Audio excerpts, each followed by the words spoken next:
Good afternoon, everyone, and welcome to our webinar today. My name is Colvin Stone. I'm a partner and head of technology at Fox Williams. Today's webinar is on building and maintaining company culture in a remote working environment. The events of 2020 have been unprecedented. Few of us could have predicted that we would be spending the majority of our working life at home or somewhere more exotic for the lucky few that managed to secure a 12-month remote work visa to live in Barbados. But whilst the current situation is hopefully short-term, it's starting to become clear that in the long term, we all want to work, we all want to have more flexibility in the way we work and a balance between the time we spend in the office and the time we spend at home. As well as creating opportunities, that also creates some challenges, such as how do you maintain and build your culture when at any one time you have a significant amount of your team or your workforce working remotely. We all recognize that being physically present in the office is an important part of company culture for observing behaviors, for communicating, for mentoring, for learning, and for networking. Unfortunately, today we have a panel of experts who can help us navigate this issue. So let me introduce you to them briefly. We have Brett Wave. Brett is a leading expert on company culture and an accomplished author, and he writes a popular blog on culture-driven companies. Rosie Hewitt. Rosie, if you can wave. Rosie is the Chief People Officer at PGMBM and has almost 2 decades of experience in HR and people operations, specializing in building, growing, scaling, and leading within innovative, ambitious, and purpose-driven organizations like NABAR, Funding Circle, Pocket, and We Make Change. Aaron Pope. Aaron, if you could wave. Aaron's a partner at Fox Williams with me and a leading employment lawyer, and he specializes in advising employers on day-to-day HR matters and high-stakes disputes. And lastly, Anna is the Chief People Officer at TransferGo, where her goal is to help build an amazing company and ensure people are their best self. Prior to that, she worked at TransferWise, obviously likes working with companies with transfer in the name, where the team in just under 3 years rose from 200 people to a global headcount of 1,000. So I'm going to turn to Brett first. Brett, I know your research, you spent a lot of time looking at this issue and how tech companies in particular address culture. As one, I think quite often they have a distributed workforce, and also I think have recognized the importance of culture as an asset. So can you tell us what are the main differences and behaviors you see in culture between a predominantly physical and remote working environment? Thanks, Colvin. Yeah. So when it comes to culture development, in comparison to remote companies, office-based leaders were what I would describe, or could best describe, as lazy. From my research, only 1 out of 10 companies in the co-located space has done or had done anything meaningful about developing their culture. Maybe a few more of them had created some values, but really developing, embedding, and managing culture, very few. On the other hand, for remote companies, it's the opposite. 8 to 9 out of 10 companies have invested heavily in their culture. And that's because they had to. In an office-based environment, CEOs could put off culture development to some time later because it happened by default. And because on a fundamental level, the osmosis that happened in an office environment and happened in their physical space was responsible for the formation and development of their culture. It just happened by default, and it was in a lot of cases that was sort of fine. But apart from culture happening by default, in order to think about these changes and differences, we need to think about what we had and what we relied on in an office environment and what we can't rely on anymore. So if we look at proximity, it was easy to lean across the table and have a chat or listen in. There was availability and visibility. So you could see who was in the office, who was available for a quick meeting, and you were seen to be working. Body language is now, we don't have access to that, so we can't tell how people are feeling. We can't tell the mood of the office. There was immediacy of communication as well, where we had the synchronous communication that worked well.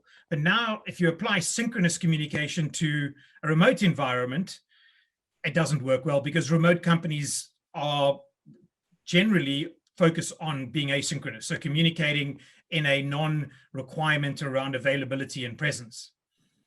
The feedback happened as an informal conversation. Obviously, recognition and reward was often given regularly in public or in gatherings. We had more control of the environment in an office-based situation. We had more structure.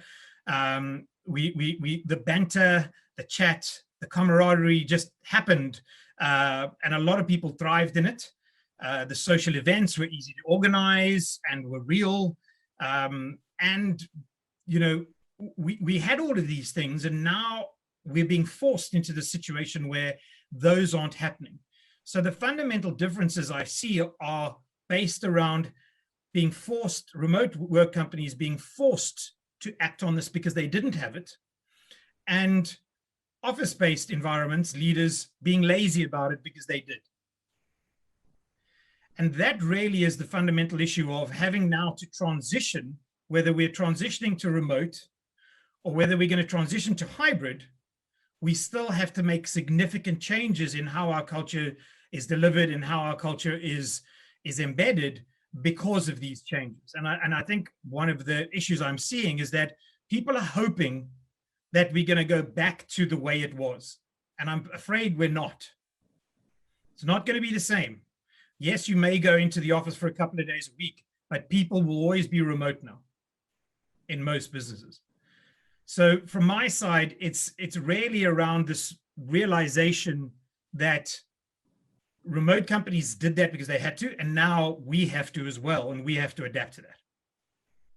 Yeah, and I think that's right. I think the changes that have happened in 2020 are now going to become hard coded into the way that we work. So Anna, in terms of your experience and what you've observed in terms of the differences in culture between being in a physical environment and remote. I mean, obviously a lot of experience probably this year, but in the past, I think you've had always had to manage with a sort of remote workforce. So could you share your experiences? Yeah, I think the first thing I would say is, the concept of remote, obviously I've worked predominantly in startups, so I've always worked for companies that have some form of remote, as in at home working. But the thing I actually tie it back to is the moment that as a business you become global, or you have more than one office, you have to an extent take on a remote mindset, because at that point not everyone in the business is in the same space, and that creates a lot of the, albeit maybe not as extreme, but a lot of the challenges that Brett discussed around the fact that all of a sudden not everyone's in that room able to banter, able to build the relationships, and all of these things. And then you've also got to factor in the cultural differences that naturally come as in from where you are in the world, right? Not every country has the same culture. Mm-hmm. And so from my side, that was something that, because all the companies I've worked for have either gone global or already been global at the point that I've joined, I've always had to kind of face and helping people actually understand that kind of first piece, in the sense of, as soon as that happens, you actually have to build in a lot of the things that you need to build for a remote culture. You need to learn how to communicate when not everyone's in the same room. You have to do various different things around that, was kind of the first step. But we this year literally went from 5 global offices to 200 in a week, because ironically, most of our offices seem to shut in the same week. And being really honest, we didn't actually notice a huge difference beyond our offices getting physically ransacked for furniture. because we'd already built a lot of that in. Yeah. But it was a real learning curve, and the thing we found really interesting, and I've had a lot of discussions with my team and with the leaders of the business about, is teams that were never remote before. So there were a handful of teams that weren't by location. They struggled the most, right? Because they never had to truly embody that. Being honest, the easiest thing to do is, and this is going to sound really bad, but write it down. As in, write down how you communicate, write down how you as a company do certain things when it comes to, no matter whether you're in the office or not. And there are companies that go as extreme as saying every single person, no matter in the office or not, has to join a video call to do the meeting. And they have to just sit separately in the office to do that. You don't have to go that extreme, but it's a great example of, like, if you can create that type of environment, even be it when people are in the same place, I think that's really important. And the other thing it's given is a massive empathy to the parts of the business that weren't remote before, which has been very nice. Yeah, you can see that, right? Those people that were already remote would have found this year a lot easier, or at least the transition. So Brett, we recognise there are differences between being in the office and not being in office, and certain things need to be more deliberate and as Anna says, articulated. So talk to us a little bit about what you see as some of the kind of best practices in building a company culture in a remote working environment. So what are the companies that are doing this well? What are they doing? So I've looked at companies like GitLab, Zapier, Buffer, Hotjar, Automatic, TopTel, and a bunch of others to really understand what do remote companies do differently. And what I've come to realize in working with companies who are thinking about going to this hybrid model is that whether you're going to go remote or whether you're going to go hybrid, you have to take a remote first approach to building your culture. Okay. And so the first step that these... And just Brett, sorry, just explain briefly what you mean by hybrid, what that looks like, and fully remote, I guess. So fully remote is everybody in there, and on a really basic level. Fully remote is everybody working from home or working from a location that is not the office, and there is no office. Right. Hybrid it could be people working from the office on X days a week and at home X days a week. It could be some people in the office all the time, some people not in the office all the time, and you can have any mix of these elements. Okay. Whether it's, the thing about hybrid is you will always have remote workers, you will always have remote employees at some stage. So you have to take a remote first approach, which means that you have to behave as if you were a remote company. Otherwise, the people who are working remotely in your hybrid environment end up feeling like second-class citizens. And second-class citizens will leave your first-class company to go to another first-class company that's designed better for them. So what I've found is that remote companies really double down on 9 things. There are 9 areas that they focus on. The first one is culture, because they had to from day one to maintain the glue. They also focus on communication and adding structure to their communication. So in the office, the instinct is to talk to somebody, have a meeting, have a coffee, and it's the right first mentality. The sort of speak first mentality, because there was this synchronous capability in the office. But obviously remote companies don't have that. So they double down on how to get communication across to everybody as effectively as possible. The remote companies process the business more. They add more process, because otherwise processes disappear. They document, as Anna was saying, and they document processes. They're much more specific about a meeting process, for example, an onboarding process. They customize recruitment and onboarding, so you don't have that in-person experience. So they build capabilities around their recruitment to make up for the in-person experience that's lost when you come to interviewing candidates. They're able to really focus on interviewing and evaluating for more than just skills and experience. They work out how to evaluate the ability. Can this person do the job? And have they shown they can do the job? What is the quality of their work? How do they behave during the process? And do they fit our values? Remote companies default to transparency, and they work very hard on demonstrating trust. So Buffer is fully transparent. You can go and see everybody's salaries. Not everybody's like that, but they really try and be as transparent as possible, because then we've got nothing to hide. They focus on results and outcomes-based leadership. It's not about the hours. It's literally, you can do it from wherever you like, but deliver what you said you were going to deliver. And then they work really hard on developing social connection. The social connection in that community is the glue that keeps everybody together. And a company like GitLab, GitLab have 1,300 fully remote employees. They grew from less than 100 in 2016 to 1,300 in 2020.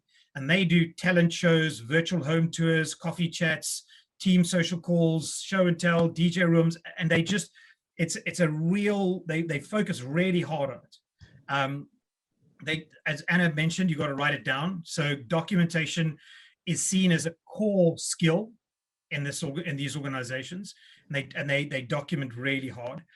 And then they're very aware of the issues around well-being, mental health, morale, and burnout, and they build that into the leadership team capability. So essentially, they do what we typically would have done, but really over-index on these areas that I've described.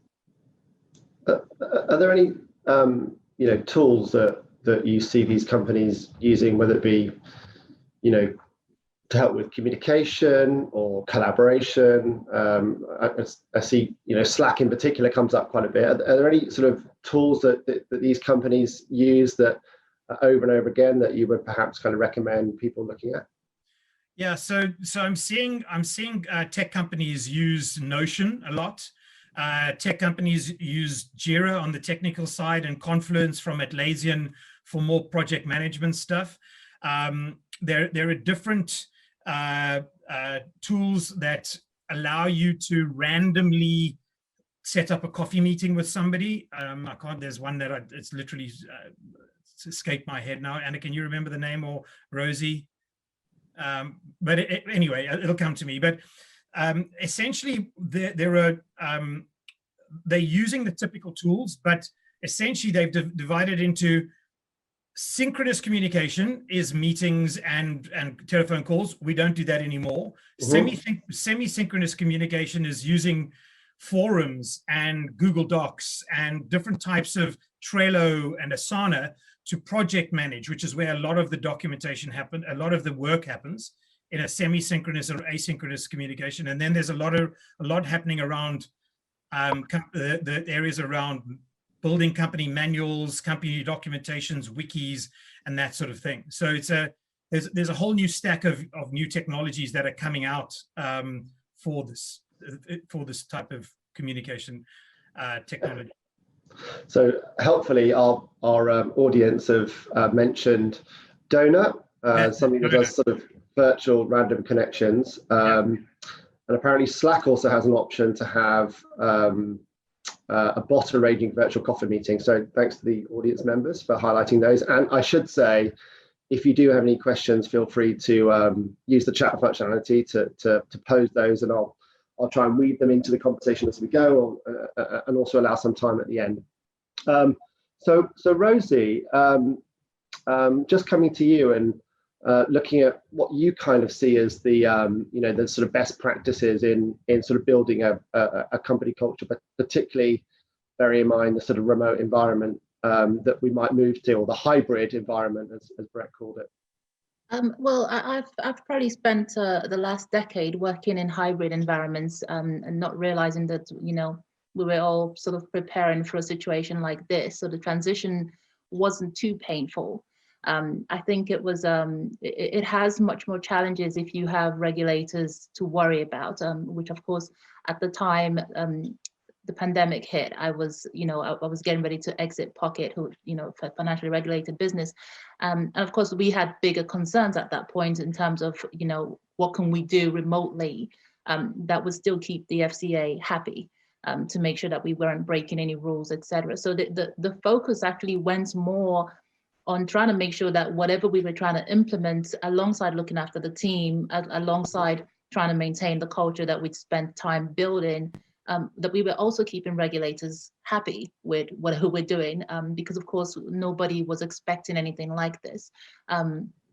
I have found that, when it comes to culture, there are some companies that think they have a great culture, and then when they ask you to come in and do a pulse check, or when they use, certain platforms that actually allow you to do temperature checks, the result is usually surprising to them. Perhaps they're not doing as great as they could be doing, or actually they're not good compared, if at all, based on what their team says.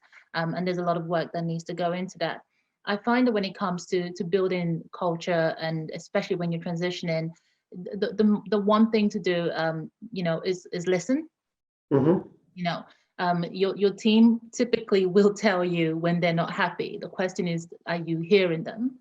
Are you taking on board the feedback that they've taken time to give you? Are you doing anything about it, or is it just being written down somewhere and forgotten about, and maybe put on a list that never quite gets looked at again? During the pandemic, when it first started, I did find Home Hero did a fantastic job of transitioning their team remotely. In fact, I took some of their tips because they shared it. Thankfully, they shared it with me, and I was in the middle of doing our transition to being 100% remote, as opposed to being a hybrid environment whilst I was at Pocket. And also getting ready to move into PGMBM at the same time. And they had prepared an amazing transitioning document that had really taken time to consider different elements that sometimes when you're in the middle of a crisis or a situation that just happened earlier on this year, and you will forget certain things, the mental health piece. How do you deal with the mental health piece? How do you make sure that people are not completely disconnected, especially as you were furloughing people? So not only are they going home, they're not even allowed to work. How do you stay connected with those people? How do you continue to make them feel part of the business? And I think the fact that you take the time to think about your team, that helps to build good culture. But beyond that is also the values of the company. Mm-hmm. Sometimes, and I have seen this happen, unfortunately, companies will start, they will start trading, and they will be trading for a while, and then eventually they'll think, oh, well, what are our values? But really you should have thought about that much earlier, because that really helps you to create the DNA of the type of culture you want to have, the type of people that will be great for your culture. Because as Brett mentioned, recruitment is a big part of that. And when you're hiring people, they also need to be a good fit for the type of environments you want to create, the type of culture you want to have. And if you don't have the values that will help to guide that, to structure that, and demand the behaviors that will facilitate the culture that you want, it's going to be tricky. So you will sometimes have that phrase, well, it's all organic, but then it's a bit of a mess. Yeah, which is clearly more difficult to have in a remote or hybrid environment. So Brett touched upon mental health, and you touched upon mental health, and I've from my experience, I've certainly heard people's experience, particularly around not being able to switch off. So what are you doing from a sort of HR perspective in terms of the sort of mental health issue that has become, I think, probably more apparent this last year for a number of reasons, not just because we're all working from home mostly? Well, in every role I've had, I've always encouraged people to make sure that they have an employee assistance program in place. People don't always feel comfortable to talk to people in the office about what they're going through, but knowing that they have somewhere to call that is completely separate, anonymous, will encourage them to actually go and talk to someone. And these are qualified people that can help them, as opposed to coming to talk to people in the office who may not know how to deal with whatever you're sharing with them. I think it's very important and should always be offered by companies. The EAP is actually like if you have perk boxes, it's free with perk box. If you don't have perk box, it's not that expensive. I definitely think every company should invest in an EAP for their business, because you don't know what people are going through. And people bring themselves to work, and they're spending, when you think about it, if I'm spending, how many hours in the office, that's a big chunk of my day that I am spending working for you. And I can't get away from whatever is happening in my head. and whatever problems I may be dealing with, I'm going to be bringing that to the office. And I think that it's really important, because when people are struggling, emotionally, physically, whatever, but if they're struggling with things that they can't talk to you about, they're not getting professional support about, it will impact your bottom line. No matter who you are, no matter what company, no matter how great your processes, environment, when people are struggling, it impacts things, because it will have a knock-on effect. It's going to impact the people that they work with, it'll impact their surrounding, etc. Just having something that they can go to and look at is important. But not only that, HR plays a role in that, and having platforms that allow people to actually just say, hey, can I have a chat? Having the type of environment that allows people to feel comfortable to say, hey, do you have 5 minutes? Because of course, you need to have that environment to begin with, because sometimes people, they just want to have a coffee and just talk to you, and then they and so it's also important. Again, it goes back to the culture piece. If you don't have a culture where people feel comfortable to come and talk to you, you're going to have people around you that maybe you could have helped with just a cup of coffee and a walk, or even a virtual coffee these days, as you do. Just to say, hey, how are you? Just touching base to see how you guys are doing. Do you need anything?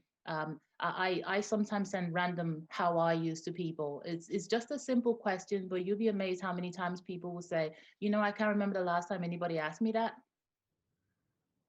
So it's just little things that I think that, the human element of HR, as I like to think of it, just to be a person and just think about how would you want to be treated if you were that person? What sort of access would you want to have?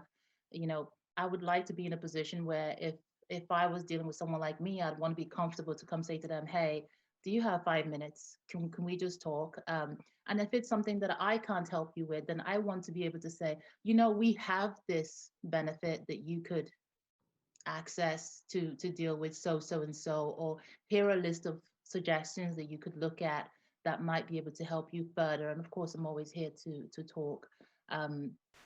So that's basically, that would be my suggestion, I suppose, is to make sure you have an EAP and have a culture that allows people to feel comfortable to say, hey, can I have a chat? Struggling. Yeah, I see you're nodding, Anna. And we've got a couple of questions on mental health, which I'll just review, and maybe you can take those questions, Anna, for us. Particularly focused. There was one about kind of how you monitor and all of these things, which Rosie has given you some great tips on. But a slightly different approach. By the way, I agree with everything that's been said. So I actually 5 years ago was diagnosed with mental health illnesses. I talk about that quite publicly because I'm not ashamed by it, because I shouldn't be, and I would like to try and drive a culture right where other people aren't ashamed to admit that. So 5 years ago, I was diagnosed with depression and anxiety. I have been taking medication. I'm actually weaning myself off at the moment. Hopefully, if I go away on Monday, that will be the final hurrah to it. But I think what Rosie said is absolutely true. And we have an EAP, by the way. Ours is actually through Vitality, because we have Vitality, and we actually traded off quite a bit to make sure that the mental health part of that package was incredibly strong and way above the kind of basic level. For me, we did this big sharing event at our birthday this year instead of a massively drunk party, which is the usual occurrence on our birthday.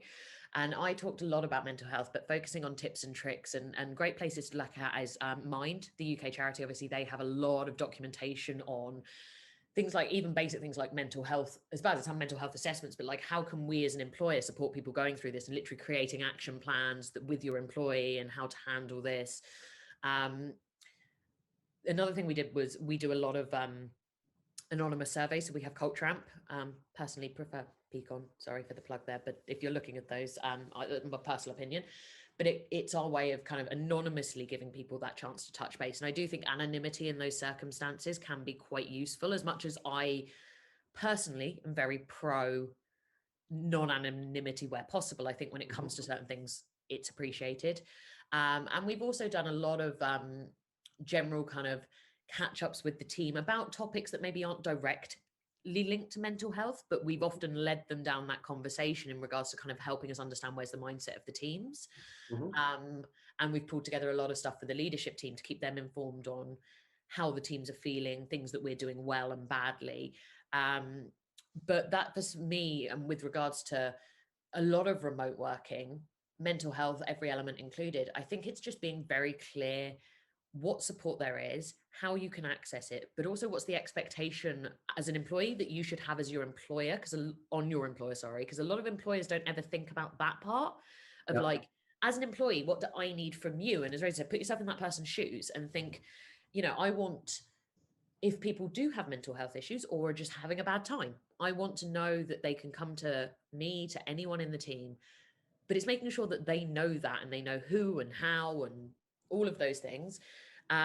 Of course, various things. That's not just mental health. When you think about every part of going, particularly when you go remote, is you've got to kind of make sure that everything is in crystal clear written somewhere that someone can access. Now, I would really like to bring in Notion because we were not remote fully. We actually brought in a platform called honey.is, which is kind of more of like a blogging intranet-y style one, but we've adapted it to work. And in there, we literally have like an employee toolkit, which literally lists like almost how can you access anything, but it's also down to creating agreements with your employees with regards to like the expectations of working remote, does that, and managing as an employer, it's enabling them to know that they're able to manage themselves. I really like to build cultures where people are treated like adults. And for example, working hours or that feeling of needing to reply immediately online because you need to feel like you're online so that you can prove that you're working and all of those things, and giving clarity to people on like, I guess my focus or the culture I try and build, and I do this through values and various things, is it's all about impact. Like hours are, to me, basically irrelevant. Where you work to me is basically irrelevant. As long as you feel supported and you feel able to do your job, and that's by creating 1,000,001 things around the culture, around clear targets, around autonomy and accountability, and all of those things, and letting them deliver. So my personal opinion is if one of my team is nocturnal, basically, I really don't care. Personally, that being said, like we have got our managers and we've been working on writing like a new way of working doc finally, because being honest, we've been doing it for 9 months and we didn't need it. So we were kind of like, it's not that urgent. Actually, there's a million other things we need to do. And a lot of them is we have said when the world, touch wood, goes back to at least not COVID not being a significant threat to people's health.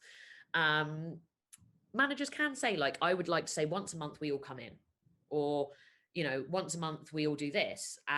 But it's getting managers and the team to understand that we don't measure performance on hours worked or those kind of things. It's on delivery and whether you are delivering what we need, and if you're not, then we need to figure out why. Is it on us? Is it on you? What can we do to kind of fix that?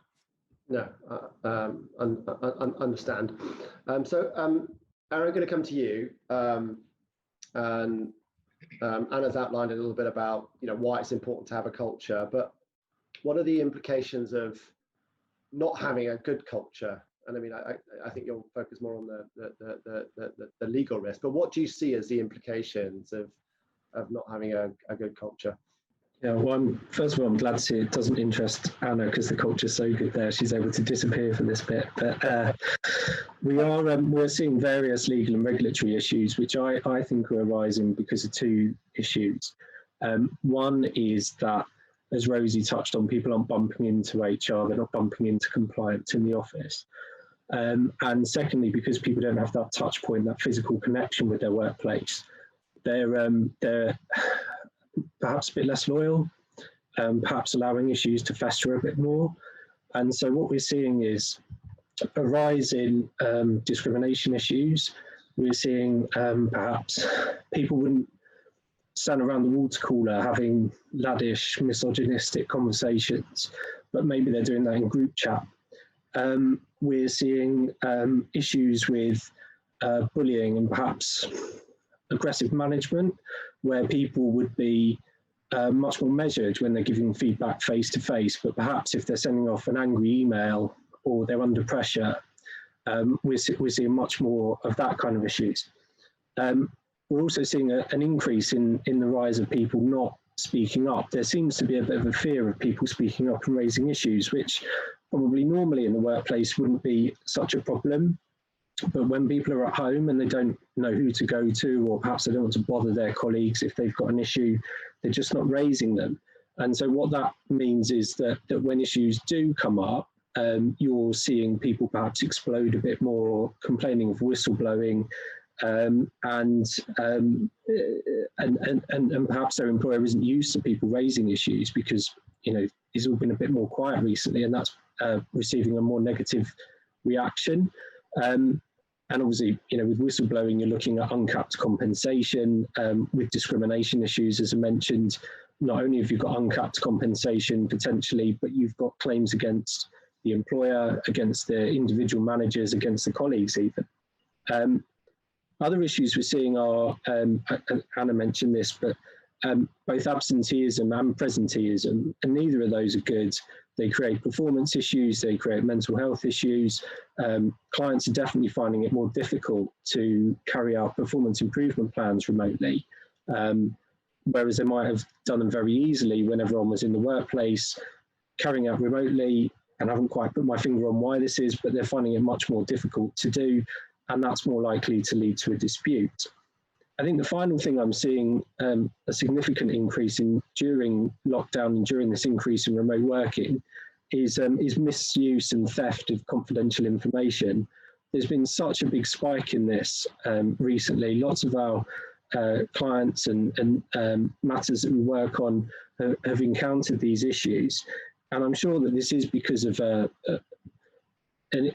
perhaps less loyalty, less of a feeling of accountability, and it's that lack of physical presence. Perhaps people think that when they're working from home, it's easier to download confidential information, whereas in the office you get caught printing out hundreds of pages. But there is an absolute increase in those issues as well.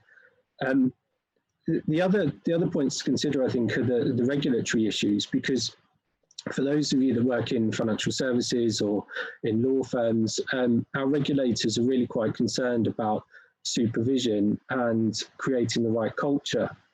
And the FCA has really taken the lead on this for FS clients, fintech clients. They are looking at culture as a way of not only stopping kind of the bad behaviour that might result in market manipulation or treating customers badly, but also perhaps bullying or harassment, particularly sexual harassment. And the way the FCA sees it is that if you have a culture that prohibits people speaking up, or perhaps permits sexist behaviour, harassment, then that's much more likely to be an environment in which people may feel inclined to, do insider dealing and that sort of thing. So they're encouraging staff to take personal responsibility and to speak up, and they're using the senior managers regime as a means for achieving that. Similarly, the SRA, the solicitors regulator, is doing similar. It hasn't been quite as forceful and as loud as the FCA in doing this, but it does expect firms to take much more responsibility for the actions of its employees, in terms of promoting a culture where allegations of misconduct are disclosed, people report their own misbehaviour, they report the misbehaviour of others, and then their firms are investigating these issues. And similarly, the SRA is looking to promote more diverse cultures, and it's doing this through a number of means. Anyone that works in a law firm knows that we get annual surveys where they ask us about the makeup of our workforce, and they're also taking enforcement action against solicitors who engage in misconduct or otherwise kind of abuse their power. So there is definitely a rise in issues where firms have either got a bad culture in the first place, or they've not been able to maintain a positive culture in a remote working environment, and that is creating legal issues, obviously resulting in management time, legal fees, bad PR. So there's lots employers should be doing. So Brett, what, based on some of your work, what do you see as some of the implications of not having a good culture, or defining your culture and living your culture when looking at that sort of remote environment that people are working in. There you go. You're on mute, Brett. I'm sure "you're on mute" is the catchphrase of this year. Yeah, must be. As I unmute myself again, I'm going to be a little bit of a sort of technically picky here, but there's no such thing as a good or a bad culture. There's only a strong functional culture or a weak dysfunctional culture, or a combination of those things. So if you have a strong culture, it means that your culture is understood, your values, your mission and vision are understood, defined and embedded. And if you have a functional culture, it means that it actually the way you work accelerates the business, versus, if you've got a political environment, it can slow your business down internally in the company. So with regards to weak and dysfunctional cultures, a strong culture is essentially a magnet and an accelerant, powerfully magnetic and powerfully accelerant, if you get it right. It's a magnet from a repulse the wrong people and attract the right people. And it's an accelerant in terms of, you don't have to work harder, but you get more done, because the culture means that you've got the right people in the right place, doing the right things and fulfilling their potential. And the best example I can see of, two examples I can see of this in the sort of over the last couple of years in the news have been Facebook and Uber, where Uber had values like toe stepping. Meritocracy and toe stepping was one of their original values. Considered confrontation was one of their values. And essentially what happened is that just scaled out of control. And they didn't manage their culture well, because actually Uber needed that in the beginning, but as they got to 1,000, 2,000, 3,000 people, it got out of control. And so you can see when things go really horribly wrong. And you can actually see what's been great about Microsoft is you can see how Satya Nadella has turned that culture around, really almost on a dime for such a large organization to turn that business around. So I think the implications of not having a strong functional culture are, you are just never going to operate at optimum. It's going to be harder work. You're never going to hire the right people. You're fighting yourself as a business leader. You're fighting the systems that you've put in place that are wrong. And I think this just comes forth in the areas of legal, in the regulatory, in the areas of mental health, in the areas of bullying and harassment, in communication and poor communication. It's just a knock-on effect that if companies work on developing these strong functional cultures, they have places where people want to work and fulfill their potential. So, Anna, I think Brett and Aaron have underlined the importance of having a strong functional culture.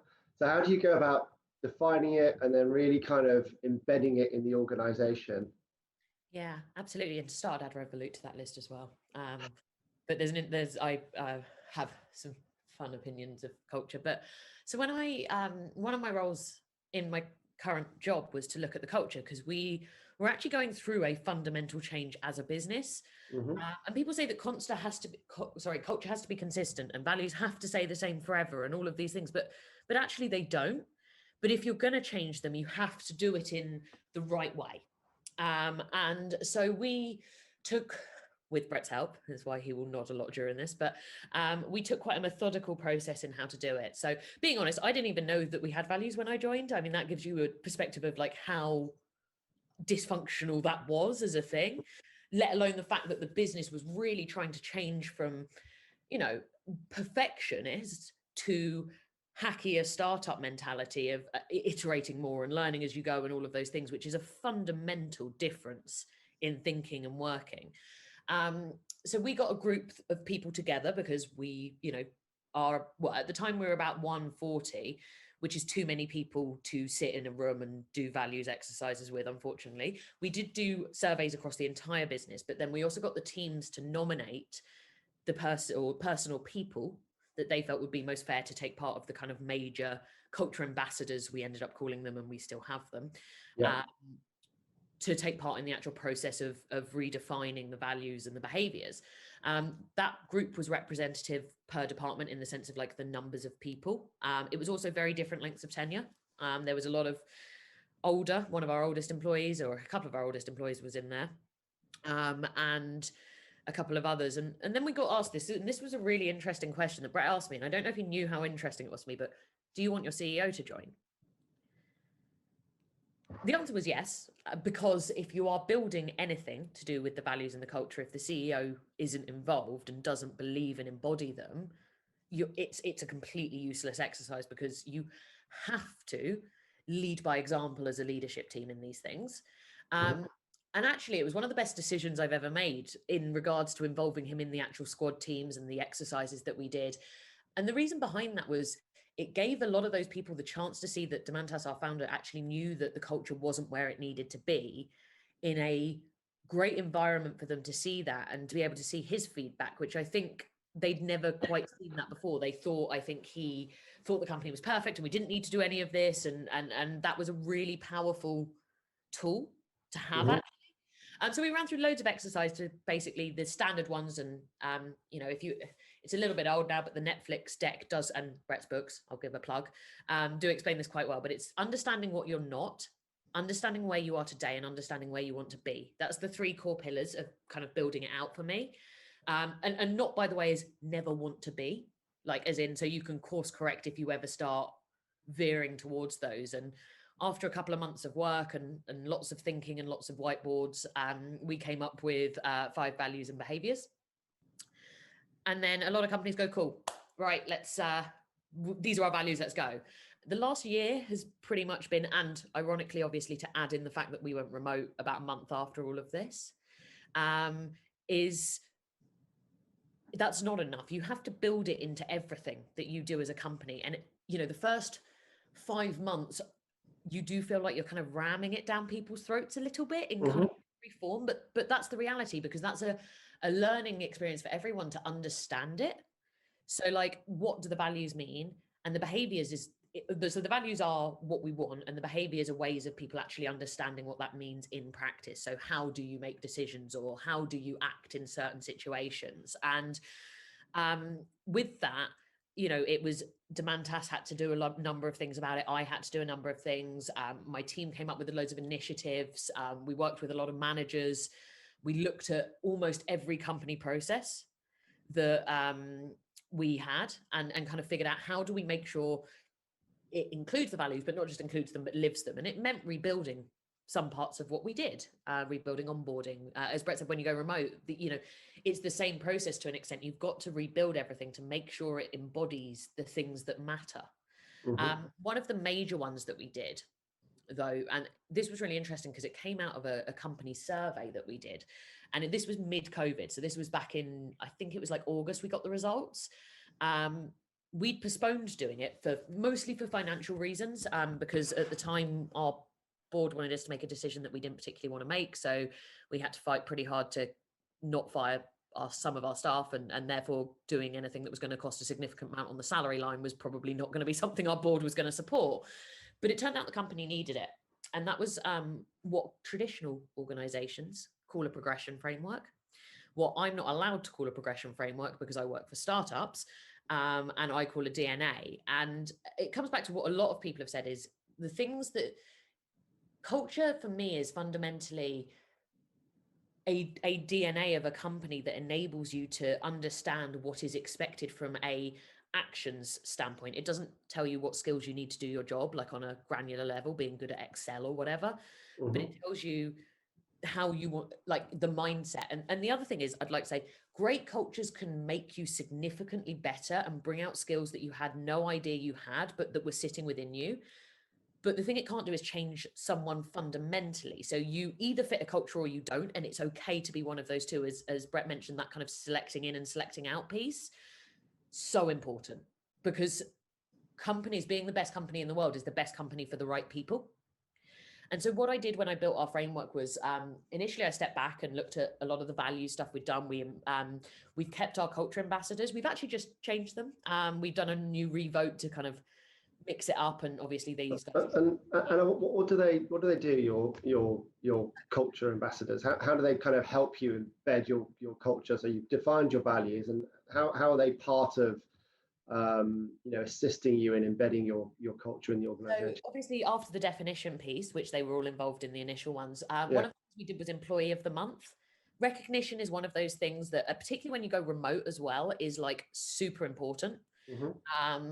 And so we decided to do like an Employee of the Month based on our values. So initially we did 5 on the 5 values, and then we broke it down and started actually doing it on behaviors. And we've broken it down a step lower now and gone even like almost like sub behaviors, like that help even bring more context. And just it's been really fun. And they are the people that once the business, so we allow the business to submit who they think should win and why. And then they're the ones that review, the answers and kind of make the fundamental decision. So it's not actually just on votes. It's a lot about the reasoning, because some people will get more votes than others because their team's bigger, or because they are more loud in the company, or because they are, that's so you kind of publicize the reasons, and then by doing that, you're kind of reinforcing certain good behaviors. Yeah, and our ambassadors absolutely are the people who make the decision every month on who's going to win. And it's been a really nice way to keep them engaged. And also when we launched the DNA framework of the company, I use them a lot in the exercise of creating it, but we also use them in the launch to talk a lot more about it, rather than just getting me to talk about it, because that's just not quite as interesting. So we've used them a lot, and now we've just done a vote to change them because it's been a year, in the sense of like, that's a lot of time that they've given us over the last 12 months, and we really appreciate it, but it's probably time for other nominees to come forward. So we've actually just done that, and that's been really fun for us. But with the DNA framework, particularly because this was quite an interesting one, our team wanted to know what's expected of them. And I think COVID actually, like, for lack of a better way of explaining it, made that exponentially worse, because even though when you work for a startup, things change, you still need like consistency and some sort of continuity as a human. It's just something we intrinsically need within us. And when COVID happened, all of that was taken away. So people were kind of clinging to it wherever they could. And I totally understand that. So all of a sudden, not having a clear progression framework in this business became a big thing for our team. So I kind of sat back and thought, how can we approach this? And what I did was created so there's 5 like areas, which are the values, and then the sub-level piece, which is, team member, IC1, IC2, etc. And literally listed behaviors, and solely behaviors and approaches and expectations based on actions, all linking to our behaviors at different levels in this business, because someone who is in senior management has the ability to display values in a different way often, but also probably should from an experience level. And then to combine that with, then each team took that and customized it from a skills perspective, as in job skills. But the core framework that the company now operates to for progression is based on our values, and that does not change anywhere in the company. We will review it each year and make sure it's still relevant and clear, and the expectations are understood, because that's important that you do that, by the way, with values, because values are not completely static. And it's often actually not the value that needs to change. It's often the behavior, if you need to change anything, or it might not be being understood. So you need to think about what's gone wrong there. So we will review it every year. But in creating this, we took a company with no concept of career progression, completely built our values into that, and used them as ways of explaining and helping people understand progression, and have created in the majority of teams, a 6-level framework, 2 of which are IC only, so as in individual contributors, and then 4 of which are management branch versus continuing as an individual contributor. And we've also made it very clear that the responsibilities are paralleled between individual and managers, because that's quite an interesting one, where a lot of people think you need to be a manager to be successful in your career, but actually some people aren't meant to be managers, and that's fine. And then we've also benchmarked that financially for every team, and every sub-level has ranges, etc. But the core thing that ties it together is the values. Okay. Yeah. Keen to get Yep. Rosie's perspective on this, and we've only got a few minutes left. But Rosie, perhaps you could kind of respond to what Anna's saying in terms of, how you go about what you've done in terms of defining and embedding your culture, and also what is the HR team's role in all of this, and what do you do if you don't, have a HR team? Maybe it's someone else in the C-suite that's really kind of trying to push this forward.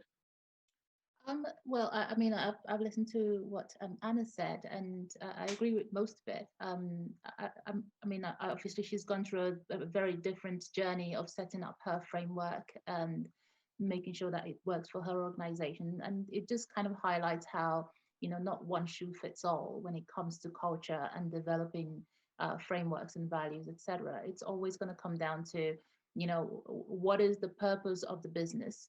And around the purpose of the business, you build the values, the mission, and then you recruit accordingly. Because recruitment plays a big part in making sure that your culture is going to be good. If you are going to hire people just based on what you think they look like on paper, as opposed to what they can add to the tapestry of your business and the journey of your business, then you've already failed before you've even started. Mm-hmm. I always think that when it comes to building a successful business, as with most things, the underlying factor is people. Having good people will ensure a good business. If you don't have good people, you will struggle. It's as simple as that. I would always recommend to most businesses, if you start getting to the stage where you're getting to 10, 15, 20 people, invest in HR. It will save you a lot of headaches in the future. Not just for cultural reasons, of course, not just to build the culture or whatever. It's because there are lots of things that businesses don't think about, which impact the culture, in the long term, that impact the bottom line in the long term.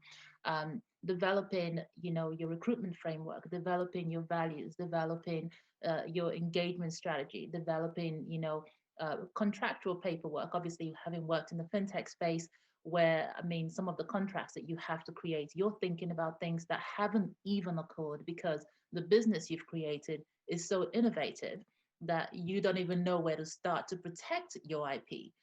So there's a whole bunch of things that HR can do. But the reason I go back to people is because when it comes to culture, the very important part of any business having a good culture or working culture or strong culture, as Brett has called it, comes from the people themselves that business has employed. And what I have found over the years is if people don't know what they're supposed to be doing, if people don't know how their role fits into the bigger picture, you're always going to struggle. You're always going to struggle simply because, just like everybody else, if you hire me to make coffee, I know you've hired me to make coffee. Now, I can make different types of coffee. I can make a macchiato, I can make a black Americano, I can make one of those fluffy pumpkin things, but it's still coffee, right? I know that I'm there to make coffee. However, if you hire me and say, hey, I'm doing your job, and I'm not entirely sure what I'm supposed to be doing, you could end up with sandwich, right? So this is basically the point. And maybe you want a culture that's focused on coffee, but I didn't get that memo. And I always tell businesses, it's important to take the time, and this is where HR can help. When you are hiring people, defining their role profiles so that they have an understanding of what they are being measured on when they arrive. They have an understanding of what your expectations are of them. The role profile is not just about the job. It's about the standards. It's about the behavior. It's about the type of personality, the type of work ethic, the type of collaboration, the type of compliance you're looking for. And of course, performance. It comes down to, okay, we're measuring you not just on this job of doing coffee, we're also measuring you on how you collaborate. We're measuring you on how you communicate. We're measuring you on how you display company values. Oh, by the way, here are our values. And just to remind you of our values, every month, we're going to make sure that somebody wins based on our values. It's just little things that you need to put in place where HR can really help to define, shape, and embed the does for companies. Apart from making sure that you are compliant and managing risks, it's embedding your culture, it's embedding your your rules. It's embedding whatever values you want to implement. It's embedding that behavior. Somebody needs to be, unfortunately, I'll use the word police. Somebody Yeah. needs to be policing that what you are expecting is being measured, and there needs to be processes that really measure them. So performance reviews, all of these things come through HR. And when you don't have an HR department or dedicated HR department, if you can find the money, get yourself an HR consultant. If you can't find the money, reach out to people that have HR people and beg them for some advice. Yeah, yeah. So it's define, it's communicate, it's awareness, it's review, and it's repeat again, right? It's communicate, drive awareness, and by doing that, you embed it in the organization. Well, look, I think we're out of time, so thanks again to our expert panelists for joining us today for our webinar. I hope everyone enjoyed it, and watch out for the next webinar in our series, and thanks everyone for attending. Thank you.